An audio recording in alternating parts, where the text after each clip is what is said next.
Javier, Carlos, gracias por conversar con la audiencia de esta semana sobre qué significa este cuarto periodo consecutivo del general Avilés como jefe del ejército de Nicaragua. Avilés fue juramentado este 21 de febrero por estos nuevos 6 años después de haber permanecido 15 años consecutivos en el cargo.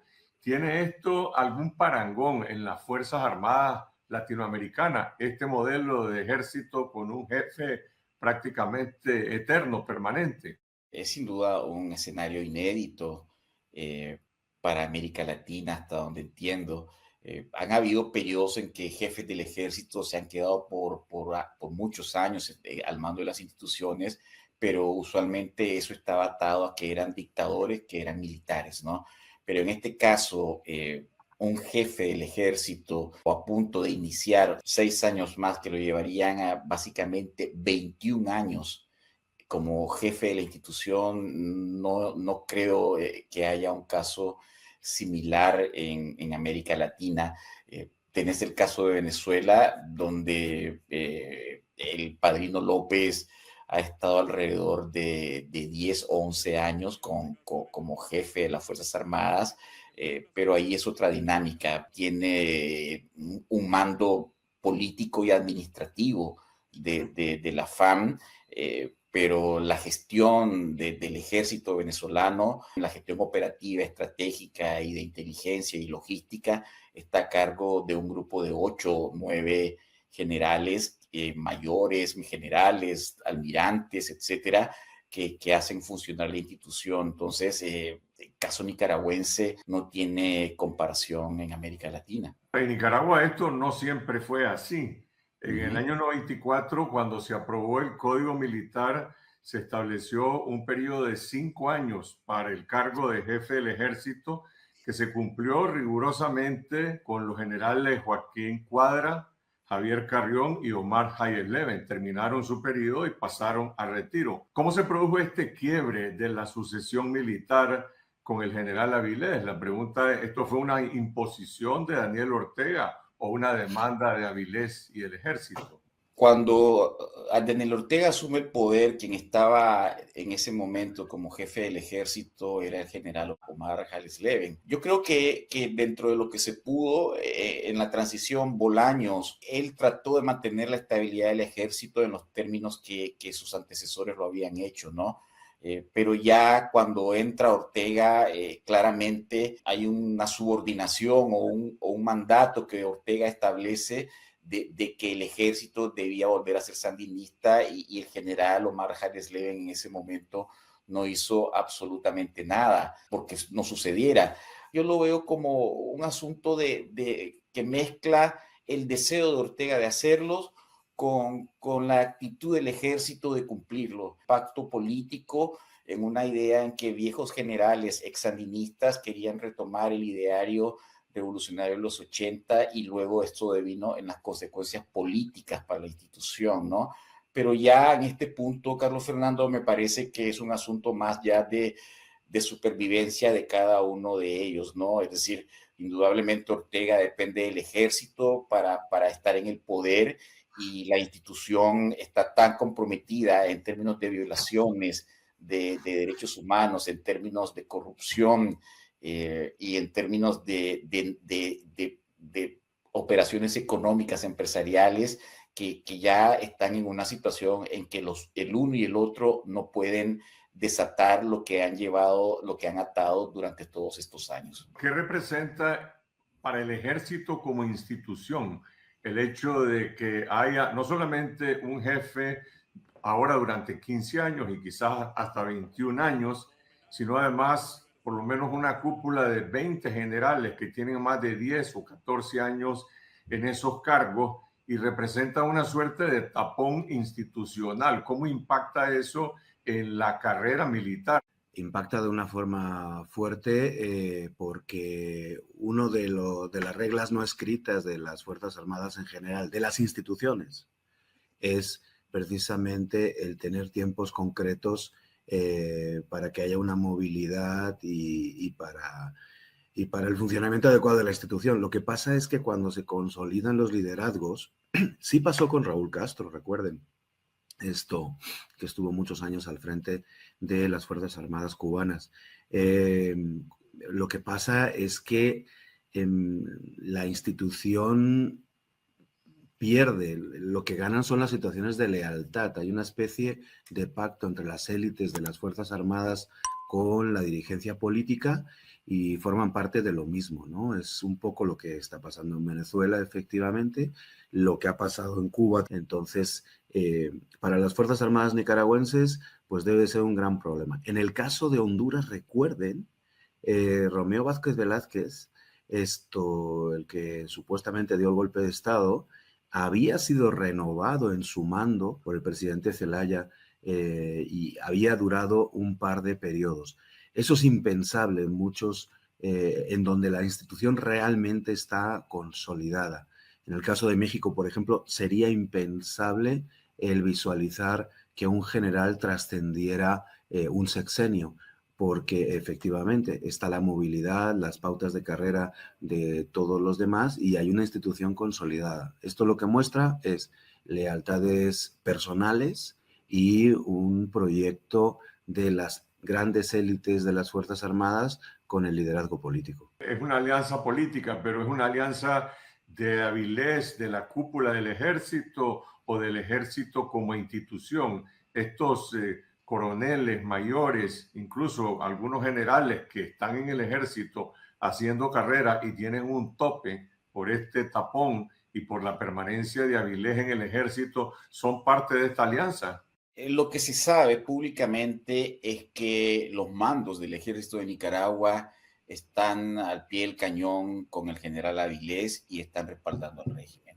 En términos, se conoce de rumores de algún que otro enfado o disenso interno en el ejército, pero públicamente lo que se sabe es que la alianza está consolidada, que el general Avilés y los mandos y el resto de mandos ha comprometido la institución a la subordinación completa de la familia Ortega Murillo, y no veo que eso pueda modificarse a corto plazo hasta que suceda un evento natural o no natural que implique la desaparición de Daniel Ortega. Luego está el debate de si hasta dónde estos mandos del ejército mantendrían su lealtad con la esposa de Daniel Ortega y con los hijos de Daniel Ortega. Eso es algo que los analistas nicaragüenses han planteado como un escenario muy inestable y que abriría la posibilidad de una crisis entre el ejército mismo y el régimen. Internamente en el ejército es difícil saber el nivel de descontento que hay dentro de las Fuerzas Armadas, porque como bien señalaste, hay un desgaste institucional que se ha provocado por esta permanencia casi ya vitalicia de los mandos del ejército y que están a cargo de la institución. Si tuviera que explicarse esto de manera natural, y mi amigo Carlos lo sabe, un oficial aspira a ascender, estudia para formarse como oficial y ve en un ideario que puede llegar a ser un mando de la institución.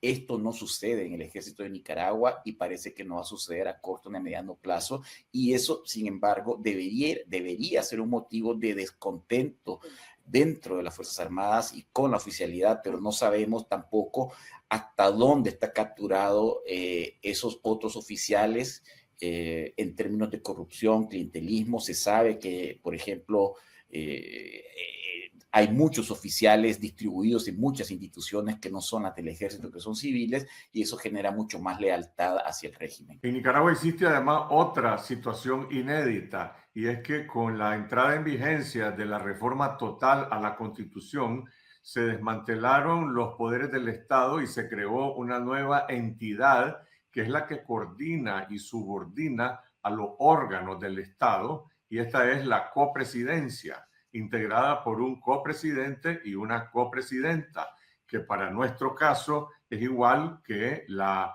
pareja y la familia presidencial Ortega Murillo. Es decir, la Constitución viene a legalizar esta dictadura familiar. Ahora, ambos tienen las mismas funciones. ¿A quién le va a responder la llamada telefónica el general Avilés? ¿Al copresidente o a la copresidenta? Pues a quien sea su amigo, yo creo. Y de momento parece ser que es el presidente. Digo, no conozco a detalle la relación entre ellos, pero esta durabilidad en el cargo daría la impresión que es una relación personal de confianza con el presidente. Entonces, en ese sentido, yo creo que esa sería lo natural hasta que hubiera otro tipo de situación. Y quién sabe si entonces la copresidenta tuviera el mismo grado de relación personal con el general. Pero regresando un poquito a uno de los comentarios anteriores, las instituciones militares son jerárquicas y eso significa que mientras el mando está establecido, los que están abajo se subordinan, por mucho que hayan problemas, debates y discusiones internos en otros escalafones de la institución. Hemos de recordar que en Cuba ya se ha transitado pues de la familia Castro a las nuevas autoridades cubanas. En el caso venezolano también se transitó de Chávez a Maduro y la institución sigue. Cambiaron un poco los liderazgos militares y algunos políticos, pero la institución ha seguido. Entonces, desde esa perspectiva, tenemos que tratar de entender esa relación de las Fuerzas Armadas con su mando y con la institucionalidad del país. Pensando, por ejemplo, en un proceso de transición futuro, hay que ver cómo se trata también a las Fuerzas Armadas. Un proceso político en el que se condene a la institución, en el que se le trate de una forma parcial, en el sentido de que tomaron posición con el régimen, garantiza prácticamente que el régimen se sostenga con otros sustitutos, porque no va a haber incentivos para el cambio, ¿no? Eso pasó en algunos países de América Latina y al revés sucedió en el caso español, en el que las Fuerzas Armadas fueron abriendo espacio para la posibilidad del cambio político con la transición española en los años 80, ¿no? Pero en caso de una crisis nacional provocada por la represión, provocada por una ruptura interna del régimen, la pregunta es, ¿existe alguna reserva institucional en el ejército que pueda jugar algún papel estabilizador o algún rol en esa transición? Desafortunadamente, dentro de las dictaduras que tenemos en este momento en América Latina, no ha habido movimientos dentro de las Fuerzas Armadas que haya llevado a una situación en que las dictaduras se sienten en peligro por la falta de lealtad de los ejércitos. Entonces, yo creo que en este momento hay una lealtad sólida del ejército hacia el régimen y no veo que ellos vean incentivos para que suceda lo contrario. Y no está sucediendo esto porque creo que la comunidad internacional ha sido poco clara respecto a lo que se espera del ejército, más allá de lo que originalmente se quería. Por ejemplo, Estados Unidos siempre es reticente a involucrar a los ejércitos en los cambios de regímenes, porque ellos esperan que los ejércitos jueguen roles claves en la transición y esperan que los ejércitos en algún momento sean una plataforma o un disparador para el cambio. Desafortunadamente, eso no ha sucedido en América Latina. En Nicaragua hubo gente que pensó que el ejército se le iba a dar vuelta al régimen y por eso decían no lo sancionen, no lo toquen, porque no va a tener incentivos para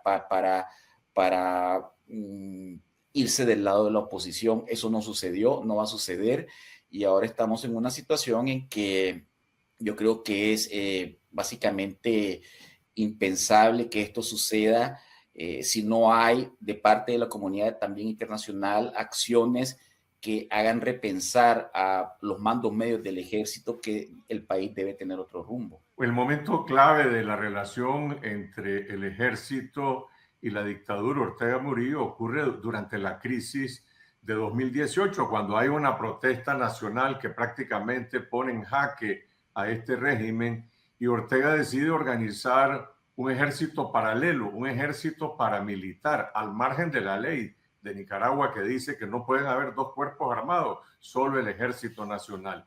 En ese momento, el ejército de Nicaragua no solamente calla, sino que también colabora con el proceso de represión. Algunos dicen que de manera activa, otros brindando inteligencia, información para la operación limpieza de esta fuerza paramilitar que ahora incluso está legalizada en la nueva constitución. ¿Cómo pueden existir estos dos cuerpos armados? Pues existen, ¿no? A mí la verdad es que me da muchísima tristeza lo que ha pasado en los últimos años en Nicaragua, los nicaragüenses, ustedes dos, otros amigos, lo que está viviendo la sociedad nicaragüense es tremendo, ¿no? Entonces, los dictadores normalmente siempre tienen cuerpos paramilitares que hacen el trabajo sucio y posiblemente la Fuerza Armada, queriendo guardar esa institucionalidad aparente de un ejército que se pueda relacionar con otros ejércitos del mundo, tratando de salvar posibles demandas de derechos humanos en cortes penales internacionales, pues se les hace cómodo utilizar fuerzas paramilitares para hacer el trabajo sucio. Una de las cuestiones que unifican a las cúpulas militares de Nicaragua, de Cuba, de Venezuela y de algunos países más, sobre todo, y no lo estamos hablando, el tema del narcotráfico, que está poniendo de rodillas también a toda la región, pues es que están siendo condenados y penalizados por los Estados Unidos. Muy poca gente creo que sabe bien lo que está pasando en Nicaragua en relación al crimen organizado, pero por ejemplo, están llegando un montón de vuelos charters desde África y desde Asia a Managua con gente que busca migrar hacia los Estados Unidos transitando por México. Y eso implica que el crimen organizado sí está muy metido también en ese tipo de movimientos porque es el crimen organizado quien nos está trayendo hacia el norte, ¿no? Entonces, en todo este contexto de crisis regional, a mí no me extraña que tengan una fuerza paramilitar para hacer el trabajo sucio, pero pues las élites, por lo menos, de ese aparato militar no van a salir limpios del proceso complicadísimo que se vive y que se va a vivir en la región. Obviamente hubo reformas legales en Nicaragua para que el paramilitarismo pase a sea legal, ¿no? Algo que no sucedía antes y que creo que solo tiene comparación a lo de Venezuela. Y sin dudas esto le quita independencia, le quita legitimidad al ejército, porque la población ve inacción frente a la violencia paramilitar y entonces ya queda en la memoria histórica que el ejército fue un cómplice, digamos que tácito, frente a estos eventos y lo compromete mucho y ya está comprometido con violaciones de derechos humanos. Y finalmente también hay una situación de desmoralización interna potencial, fractura institucional, porque yo pienso que en algún momento no todos los oficiales del ejército están de acuerdo con este tipo de grupos paramilitares que desmonopolizan el uso de la fuerza y las armas que constitucionalmente debieran de tener las policías y el ejército. Vos mencionaste los intereses económicos que hay entre el ejército y los militares y el gobierno. Por una parte, hay empresas del Instituto de Previsión Social Militar que operan con ventajas en las relaciones con el Estado y otros, y exmilitares ocupando importantes cargos públicos, pero también hay militares en activo que tienen una variedad de negocios privados, grandes fincas de ganado, de arroz, operaciones forestales. ¿Cómo funciona esta alianza económica?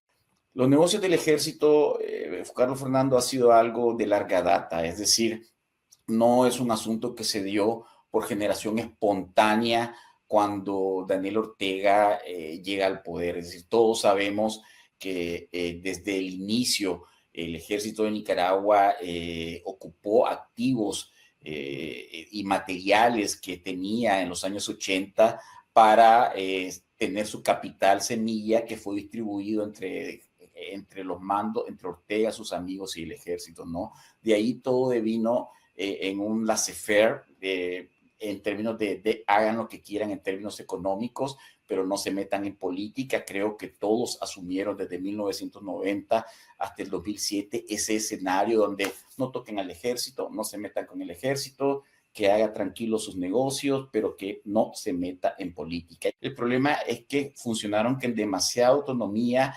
Nadie se atrevió a cuestionar esa evolución empresarial que tuvo el ejército, nadie les puso un límite, y luego cuando llega Ortega se encuentran un escenario de bonanza económica por la ayuda venezolana, y entonces los negocios del ejército en auge, y se acrecentó, y ahora tenemos un escenario en que son militares, son oligarcas y son empresarios. Entonces ya no solo son negocios de los mandos militares, sino que son negocios de mandos medios que penetran diferentes niveles del sector público. Y aquí creo que vale la pena remarcar el trabajo reciente, Carlos Fernando, que hicieron en Nicaragua Investiga y Café con Voz sobre la forma en que van evolucionando, la manera en que ellos están haciendo sus negocios, ¿no? Ya están directamente controlando las concesiones, los contratos del Estado, lo hacen directamente a través de empresas del ejército o lo hacen con empresas que pertenecen a mandos medios y mandos altos del ejército. Es algo que ya es inevitable, está ahí, es una realidad, y va a ser un gran desafío en una futura transición desmontar todo este entramado de negocios que refuerza además el vínculo corrupto entre el régimen, la familia y el ejército. Desafortunadamente, es un escenario nefasto para la institucionalidad. Hablemos de las implicaciones que tiene la naturaleza de este ejército en la región centroamericana y también en las relaciones con Rusia y Estados Unidos. Ante un eventual arreglo entre Trump y Putin sobre el tema de Ucrania favorable a Rusia, ¿puede esto tener alguna contrapartida en Centroamérica y particularmente en Nicaragua por la parte de Estados Unidos? Esto va a ser bastante complejo y no se va a determinar en las próximas semanas todavía, a pesar de que Trump parece que decide muy rápido. ¿Qué le interesa a Trump en la región? El tema de la migración y el tema del narcotráfico. En ese sentido, si Putin no hace mucho ruido en Centroamérica, esto pues no va a haber problema, porque tampoco la amenaza es grave. Ahí dependerá mucho de si los africanos y los asiáticos que llegan a través de Nicaragua se consolidan.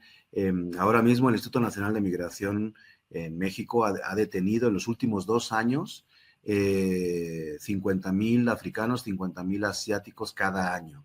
¿Okay? Si esto se consolida y aumenta y viene a través de Nicaragua de forma terrestre hacia el norte, entonces puede preocupar a los Estados Unidos. Si no, el tema de Ucrania, lo que supone para Donald Trump es el dejar de gastar dinero en una guerra que para él pues, no tiene los intereses suficientes, a no ser que los ucranianos le entreguen los minerales y las empresas que él quiere desarrollar en su región. Entonces, todo va a depender, yo creo, de esas situaciones. Mientras no moleste Venezuela, Cuba y Nicaragua, a los Estados Unidos no les va a preocupar. El tema ahora es narcotráfico y migración, porque eso es lo que mueve al electorado republicano del sur de los Estados Unidos. Entonces, ya no estamos en la Guerra Fría. Yo no creo que Rusia realmente represente o haya representado una amenaza de seguridad por la cooperación militar hacia Estados con Nicaragua, por ejemplo.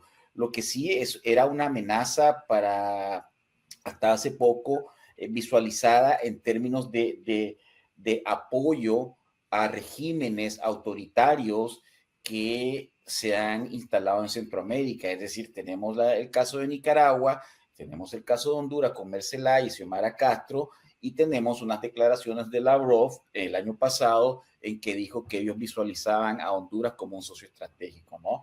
Pero esto tiene que ver más con toda la estrategia de desinformación, de manipulación que hace Rusia en la región, denigrando, atacando las democracias liberales, menospreciando el valor de elecciones transparentes, criticando el derecho a una prensa libre, a libertad de asociación.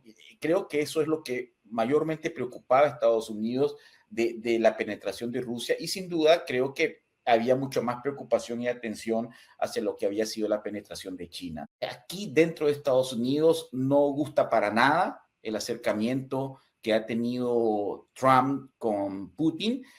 Yo hace poco tuiteé unas encuestas y realmente más del 80, casi el 80% de los consultados de esa última encuesta no ven con buenos ojos ese acercamiento.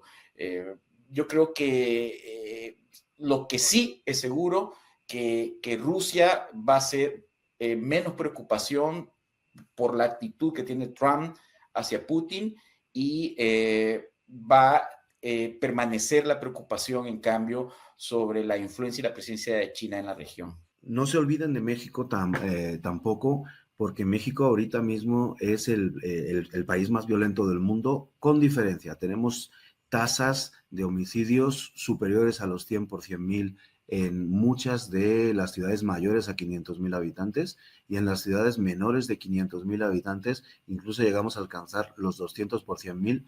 Entonces, cuidado con lo que va a pasar en México, que parece ser que Donald Trump pues va a poner su ojo sobre la región, y cuidado con lo que va a pasar con el crimen organizado, que además está expandido por todo Centroamérica y que tiene efectos directos sobre lo que pudiera pasar también en Nicaragua y en toda la región centroamericana en general.